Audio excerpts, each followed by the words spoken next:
Assalomu alaykum. Biza hozir Jejian Texnologiyalar universitetidamiz. Xalqaro bo'limi kelgan paytimiz samarqandlik ukamizni uchratdik shu yerda. Ukamizdan ham realniy Xitoy haqidagi nima uchun Xitoyda o'qigan, nima uchun shu universitetni tanlagan realniy fikrlarini so'raymiz. Hech qanaqa sun'iy yo'q. Shu joyda tasodifan uchratdik. Uka, o'zingizni tanishtirsangiz, biza hozir Xitoydagi universitetlarni o'rganyapmiz. Keyinchalik o'zbekistonlik talabalar Xitoyga kelib o'qisa bo'ladimi? Sharoit qanday? Qiyinchiliklari qanday, qanaqa minusi bor, qanaqa plusi bor, o'sha narsalarni kengroq o'rganib kuzatuvchilarimizga tatbiq qilish uchun. Xo'p, assalomu alaykum avvalambor. Mening ismim Diyorbek, Samarqand shahridanman. Avvalgi yil 2024-yil sentyabr oyida Xitoyga kelganman. Nimaga aynan Xitoyga kelgansiz? Xo'p, buni tarixi maktab bitirgandan Xitoyni tanlaganmisiz? Xo'p, buni tarixi ozroq uzunroq, qisqacha qilib aytib beraman. O'zi aslida men Yevropaga topshirgandim, Italiya shahriga. Lekin uydagilarim menga Xitoyga ham topshirib ko'r, Xitoy o'sib ketyapti, будущее za ketayim deganlarida Xitoyga ham topshirib ko'rgandim. Xitoyni 5 ta universitet topshirib, axiyra shu universitetni tanlab, chunki rankingi baland edi, reytingi baland universitet bo'lgani uchun shu universitetga keldim. Xo'p, scholarship yutib oldim. Hech qanaqa konsaltinglarsiz. O'zim topshirdim. IELTS necha edi? Xo'p, IELTS'im 5,5. 5,5 IELTS bilan ham grant yutdim, Xudoga shukr. 100% grant yutdingiz. 100% grant. Zo'r, молодец. Italiyaga ham o'zingiz topshirganmisiz universitetlarni? Italiyaga ham o'zim topshirganman. Demak, hammasini o'zingiz qilgansiz. Jarayonda bu yerda kutib olishda, joylashda nima bo'lgan keyin? Xo'p, meni kutib oladigan odam bo'lmagan, lekin kelishimdan oldin o'sha saytlarni ko'rib, telegramlarni ko'rib, akaxonni ko'rganman. O'sha kishiga aytganman, chiqib turing, iltimos, men kutib oladigan odamim yo'q deganimda meni chiqib kutib olganlar. O'sha aka yordamida shu universitetga yetib kelganman. Qancha rasxod bo'lgan O'zbekistondan hujjat topshirganingizdan kelib joylashib olguningizcha? Xo'p, joylashib 2 oy, 3 oyning ichida. Men konsalting bilan topshirmaganim sababi uncha ko'p ketmagan. Shu kelganimdan keyin dekabrgacha 1,5 ming, 2 ming dollar ketdi. Joylashib olganimcha, kiyim-kechak olishimga o'shanga $2 ming rasxod bo'lgan 2 oyning ichida. 3 oy, ya'ni dekabrgacha. 3 oyning ichida. IELTS'ingiz 5,5 bo'lgan. 5,5. Kelajakda Xitoyda o'qish qanday bo'ladi deb o'ylaysiz o'zingiz? Endi hozir sizlarga berilayotgan dars sifatini nazarda tutyapman. Dars sifati siz kutganday bo'lyaptimi Xitoyda?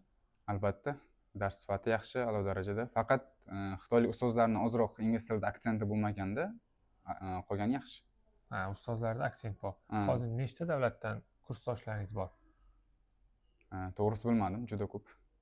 30 ta davlatdan bormi? Bo'lsa kerak. Aynan yo'nalishingiz qanaqa?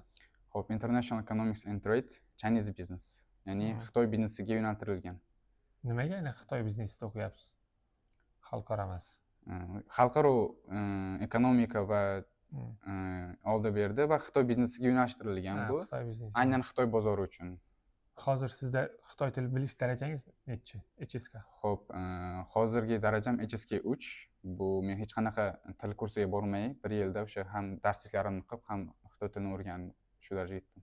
Dars jarayonlari ingliz tilida bo'ladimi sizlarda? Albatta. Dars jarayonlariga qiyin emasmi? Boshida qiyinchilik bo'ladi, 1-2 oy o'rganib ketgancha.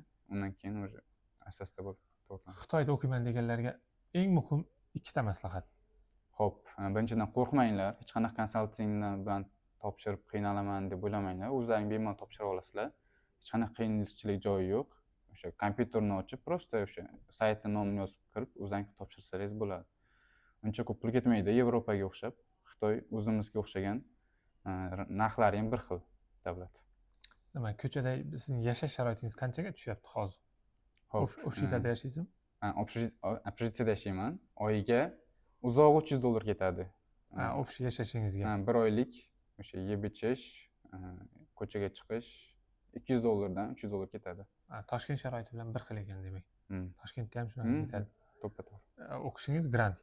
Nimachi? Yotoqxonagachi to'laysizmi? Yotoqxonaga to'layman. Qancha to'laysiz 1 yilga? 1 yilga $600. Zo'r. Yana nima muhim maslahatlaringiz bor keladiganlarga? Aslida O'zbekistondami yoki chet elda o'qiganning nima plyuslari bor? Xo'p, chet elga chiqqanda aytadi-yu, zona komfort. O'sha chet elga chiqqanda zona komfortdan chiqadi. Odam mustaqil bo'ladi. O'sha katta plyuslardan biri. Shuning uchun kelajakda universitetga topshirajaklarga chet elda o'qishni tavsiya qilasiz. Ha, ancha krugozo'ri oshadi. Keyin universitetni bitirgandan keyin qayerda ishlashni maqsad qilgansiz? Xudo xohlasa magistr o'qimoqchiman. Shu yerda, Xitoyda. Manda ikkita variant bor. Yo Xitoy yoki arab davlatlaridan biriga. Zo'r, malades. Yana tavsiyalaringiz bo'lsa bemalol Xitoyda o'qimoqchi bo'lganlar. Chunki bizlarda haddan tashqari ikkilanish ko'p talabalarimizda. Bu ko'p ikkilanish o'sha ishni qilmaslikka olib keladi.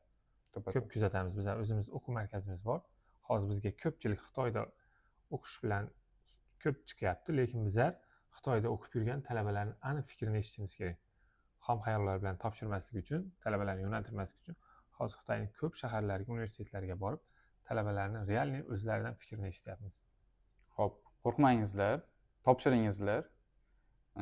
O'shanda aniq bo'ladi. Ota-onangiz masalan ruxsat bermasligi mumkin, Xitoyga borma, O'zbekistonda o'qi deyishi mumkin. Siz topshiringizlar, keyin meni olib borib ko'rsangsizlar. Dada, aya men topshirdim, o'qishga kirdim, grant yutibman deysizlar. O'shanda xursand bo'ladi va sizlarni yuborishga rozi bo'ladi. Rahmat, zo'r fikrlar bo'ldi. Rahmat sizga intervyu uchun vaqt ajratganingiz uchun. Sizga ham rahmat. Hurmatli kuzatuvchilar, mana realniy keyslarni eshitdingiz. O'zingiz bemalol Xitoyga kelib o'qishingiz mumkin. Bizlar ham ko'chada ko'ryapmiz. Kimdandir bitta adresni so'raydigan bo'lsangiz, o'zini yo'lidan to'xtab, sizni aytgan adresingizga olib borib qo'yishyapti ko'pchilik. Bu fikrni ko'pchilik o'zbeklardan ham eshityapman. To'g'ri. Yo'lda bu tarafga ketasan deb hech kim tashlab ketmadi. Biz so'ragan adresga tashlab, keyin o'zini yo'lda ketyapti. To'g'ri. Madaniyat ham juda zo'r. Bu joyda havo qanday? To'g'risini aytsam, O'zbekistondan toza havosi. Bizlar ham ko'rgan narsa sanatoriyaning ichida joylashgan, tog'ning yonbag'rida joylashgan, bu degani qishloq degani emas, metro oldida, universitetning oldida metro joylashgan. Ikki tarafida tog', xuddi nimadan chiqqandan, eshikdan chiqqandan sanatoriyaning ichida his qilasiz o'zingizni. Havosi ham juda zo'r. Ko'pchilik o'zbeklarni kuzatyapmiz. Hozir sizlarga ham tavsiya qilamiz. Rahmat, sog' bo'linglar. Rahmat.